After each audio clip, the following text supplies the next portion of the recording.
Media at McGill is a hub of research, scholarship, and public outreach on issues and controversies in media, technology, and culture. Visit us online at media.mcgill.ca. Good evening, ladies and gentlemen. Welcome to this public lecture by Tariq Ali. My name is Mark Raboy, and I'm the Beaverbrook Chair in Ethics, Media, and Communications at McGill University, as well as the Academic Chair of Media at McGill, the university's focal point for research, scholarship, and public outreach on issues and controversies in media, technology, and culture. This program of activity, which you can read about on the World Wide Web at media.mcgill.ca, is made possible by the ongoing support of the Beaverbrook Canadian Foundation. Before turning to the main event, I would like to call on Mr. Vincent Prager, trustee of the Foundation, to say a few words.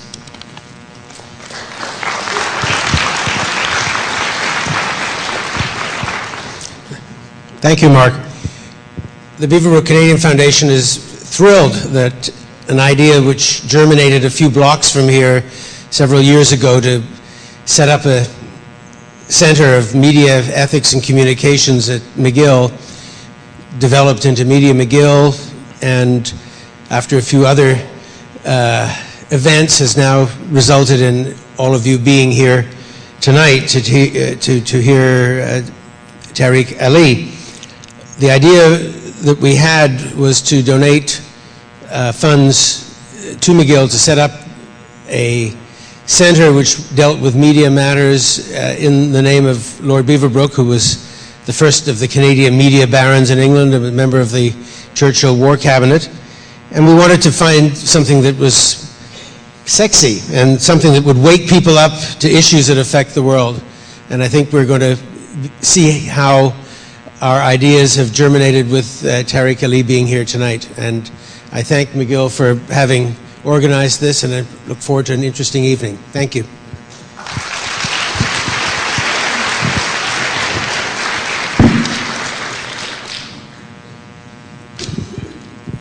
Tonight's event is additionally supported by the McGill Dean of Arts Development Fund and was facilitated by the Humanities Research Group at the University of Windsor, which was critical in bringing Tariq Ali to Canada at this time. We're here tonight to look at and think about the role of the media, big media, in global politics. It is difficult to rise above platitudes when talking about the media and their place in the great events of our time. The media are central to the politics of the world we live in today. They are the lead institutions of soft power. Everyone is touched by what these institutions do and do not do.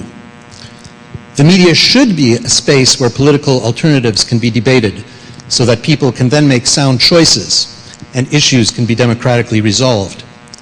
As we shall see, an array of forces often get in the way and inhibit them from playing that role. We are absolutely delighted that tonight's speaker, Tariq Ali, accepted our invitation to turn his formidable critical talents to analyzing the role of the global media in the New World Order. Tariq Ali is a novelist, historian, filmmaker, and political campaigner. He was born in Lahore, now Pakistan, in 1943 when it was still part of British-ruled India, and he was a revolutionary political activist for much of his youth. He came to global prominence as a student leader and anti-war activist in the 1960s, and he remains at the forefront of anti-war movements while devoting himself to writing books, both fiction and non-fiction, newspaper articles, and commentary on social and political issues.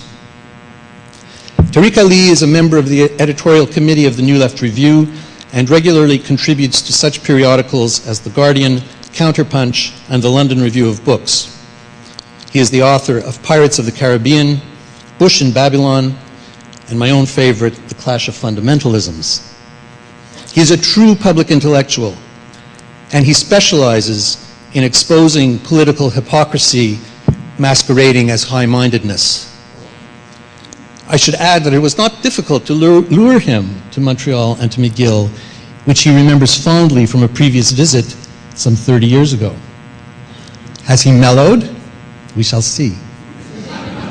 Ladies and gentlemen, please welcome Tariq Ali.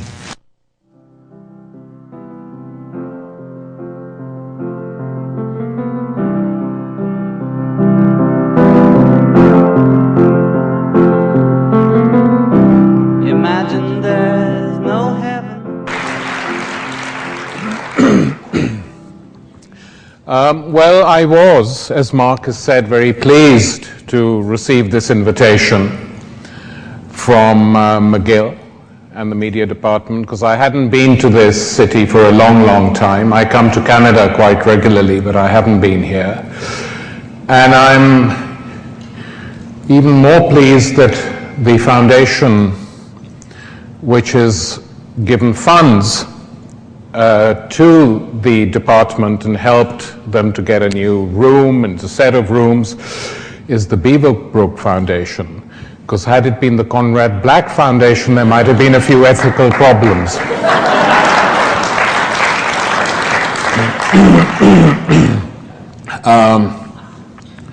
Anyway, it's good to be here.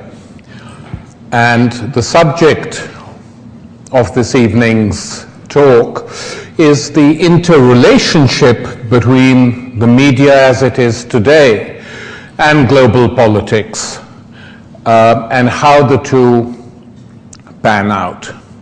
Now, there are 2 points worth making before I get to the heart of this issue.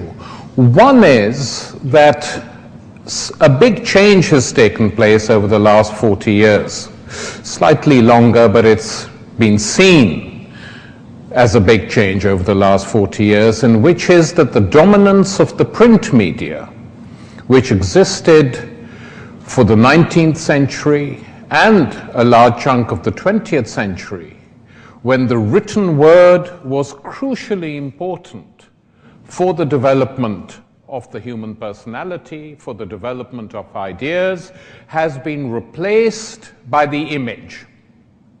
So many, many more people get the news from television than from any other medium. The actual number of people reading newspapers has been reduced drastically.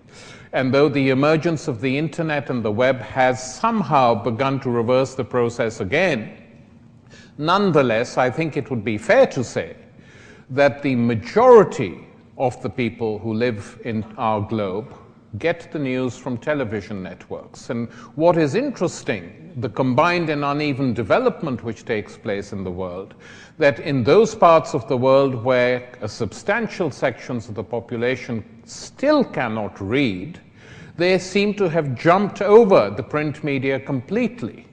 Because they can't read, they don't read newspapers and never could, and they watch the news from take the news from television. And that, I think, is a very big change, which has affected all our lives in different ways. It doesn't mean that the print media will die out any more than the emergence of videos meant the death of cinema. And it doesn't mean that people have stopped reading, because they continue to read. But they have to be more selective in what they read, because the choices are varied in terms of what they can read, but the content of what they can read is not as varied as they used to be. And that's the first point I wish to make today. That if you look back, some of you with gray hair, if you look back to what the diversity in the Western media, in most of the Western world, used to be 30 years ago, you'll see that there were differences, that there was much more space in the print media for divergent views, for views which challenged governments, which challenged dominant ideas, than there ever are now.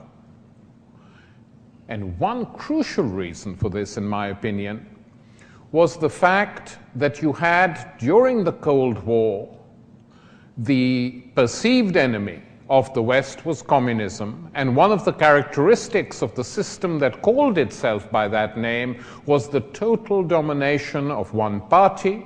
They were one-party states, and one-party states meant one dominant newspaper and one dominant state television network, and that's what gave the